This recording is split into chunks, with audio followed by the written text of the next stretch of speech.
Triple R తర్వాత gap తీసుకున్న Rajamouli pan world సినిమాను చేస్తున్నాడు. మహేష్ బాబుతో గ్లోబల్ అడ్వెంచర్ మూవీ స్టార్ట్ చేశాడు. దర్శక ధీరుడు రాజమౌళి తెరకెక్కిస్తున్న ఈ సినిమాపై ఇంటర్నేషనల్ వైడ్గా సినీ ఆడియన్స్ ఎదురు చూస్తున్నారు. ప్రస్తుతం SSMB 29గా పిలుస్తున్న ఈ చిత్రానికి గరుడ అనే టైటిల్ పెడతారని సమాచారం. ఈ క్రమంలోనే మూవీ అనౌన్స్ చేసినప్పటి నుంచి ప్రతిరోజు ఏదో ఒక రూమర్ వైరల్ అవుతూనే ఉంది. ఇక ఈ ఏడాది జక్కన షూటింగ్ షురూ చేసిన దగ్గర నుండి అయితే మరిన్ని వార్తలు రివీల్ అవుతున్నాయి. లేటెస్ట్గా SSMB 29 మూవీలో తమిళ star hero versatile actor Chiyaan Vikram కూడా నటిస్తున్నారనే వార్త బయటకు వచ్చింది. మహేష్ బాబు హీరోగా నటిస్తున్న ఈ సినిమాలో విక్రమ్ కీలక పాత్రలో కనిపిస్తున్నాడని సినీ వర్గాల్లో బలంగా వినిపిస్తుంది.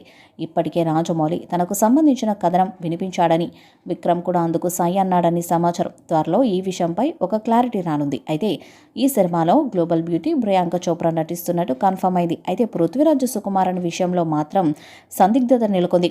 ఆల్మోస్ట్ ఆయన ఈ మూవీలో ఉన్నాడు, కానీ ఆ మధ్య పృథ్వీరాజ్ స్థానంలో బాలీవుడ్ యాక్టర్ జాన్ అబ్రహంను తీసుకున్నట్టు టాక్ వినిపించింది. ఇదే సస్పెన్స్గా మారింది. ఈ నేపథ్యంలోనే SSMB 29లో విక్రమ్ నటిస్తున్నట్టు ఊపందుకున్నాయి వార్తలు. ఒకవేళ విక్రమ్ నటిస్తే ఈ సినిమాకు మరింత బలం చేకూరే అవకాశం ఉంది. విక్రమ్ లాంటి నటుని సరిగ్గా వాడుకునే దర్శకుడు ఉండాలే గాని నట విశ్వరూపం చూపించేస్తాడు. అలాంటి డైరెక్టర్ జక్కన్ అయితే అందులో విక్రమ్ విలన్గా నటిస్తే ఇంకా చెప్పేదేముంది, వెండి తెర బద్దలే.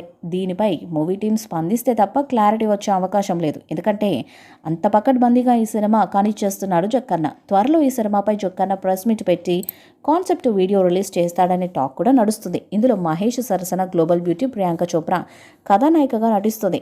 ఈ సినిమాతో తెలుగు తెరకు పరిచయం కాబోతోంది ముద్దుగుమ్మ. దుర్గా ఆర్ట్స్ బ్యానర్పై KL నారాయణ నిర్మిస్తున్న ఈ చిత్రానికి ఆస్కార్ అవార్డు గ్రహీత MM కీరవాణి సంగీతం అందిస్తున్నారు. 2027లో ఈ చిత్రాన్ని ప్రపంచవ్యాప్తంగా విడుదల చేసే అవకాశాలున్నాయి.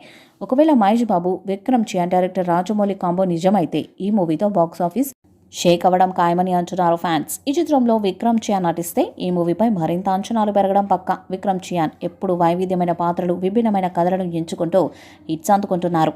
హీరోయిజం కాకుండా జనాలకు ఎక్కువగా కనెక్ట్ అయ్యే సినిమాలను ఎంచుకుంటాడు. కంటెంట్, పాత్ర ప్రాధాన్యత కోసం ఎలాంటి సాహసాలైనా చేసే విక్రమ్ ఇప్పుడు రాజమౌళి, మహేష్ సినిమాలో కనిపించనుండటంతో ఈ మూవీ సంచలనం సృష్టించడం ఖాయం. దీంతో ఇప్పుడు SSMB 29 గురించి వినిపిస్తున్న ఈ న్యూస్ సోషల్ మీడియాలో తెగ వైరల్ అవుతుంది. రాజమౌళి ప్రెస్ మీట్ను నిర్వహించాలనే ఆలోచనలో ఉన్నాడని సమాచారం. మామూలుగా తాను చేస్తున్న సినిమాను సెట్స్ పైకి తీసుకెళ్లే ముందే సినిమాలోని నటీనటులు తన టీంతో భారీ ప్రెస్ మీట్ నిర్వహించి అందులో నటించబోయే కాస్టింగ్, టెక్నికల్ టీంతో పాటు సినిమా ఏ జోనర్లో, ఎలాంటి బ్యాక్డ్రాప్లో తెరకెక్కనుందనే విషయాల్ని రివీల్ చేసేవాడు. కానీ ఇప్పుడు మహేష్ బాబుతో చేస్తున్న సినిమా విషయంలో మాత్రం రాజమౌళి మొదటి నుంచి సైలెంట్గానే ఉంటూ వస్తున్నాడు. త్వరలో రాజమౌళి ప్రెస్ మీట్ నిర్వహించి SSMB 29 గురించి అనేక ఆసక్తికర విషయాలను వెల్లడించనున్నట్టు తెలుస్తుంది. ఈ ప్రెస్ మీట్తోనే ప్రమోషన్స్ని కూడా స్టార్ట్ చేయనున్నాడు. త్వరలోనే ఈ ప్రెస్ మీట్కు సంబంధించిన అధికారిక ప్రకటన రానుందని ఈ సమాచారం. 1000 కోట్లతో తీస్తున్న ఈ చిత్రం ఎలాంటి రికార్డ్స్ను క్రియేట్ చేస్తుందో చూడాలి. మహేష్ బాబు మూవీపై మీ అభిప్రాయాన్ని కామెంట్ బాక్స్లో తెలియజేయండి. వీడియో మీకు నచ్చితే లైక్ చేయండి, షేర్ చేయండి, కామెంట్ చేయండి. మరిన్ని అప్డేట్స్ కోసం మన ఛానల్ని సబ్స్క్రైబ్ చేయండి. నోటిఫికేషన్స్ కోసం పక్కనే ఉన్న గంట సింబల్ని కొట్టండి.